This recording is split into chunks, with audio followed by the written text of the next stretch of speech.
बढ़ी testing बढ़िला corona आक्रांतों संख्या गत 24 घंटे उभय देश और राज्य में वृद्धि पाई दैनिक संक्रमितों संख्या सारा देश में दिनक 11,94,321 कोविड टेस्ट होईछि।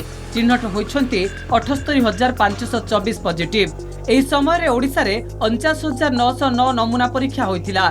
संक्रमित होइछन्ति 3,144। देश में मोट आक्रांतक संख्या 68,35,655 को वृद्धि पाई। ओडिशा रे पॉजिटिव केस रही 2,44,142। संक्रमितक संख्या बढ़ुची कोरोना मृत्यु संख्या।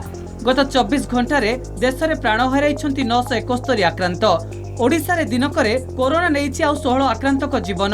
सारा देश में महामारी रे मलेणी 1,05,526 संक्रमित। राज्य में मोट मृत्यु संख्या 974 को वृद्धि पाई। देश में 1.54% मृत्युहार रही बेले ओडिशा रे मृत्युहार रही 0.39%।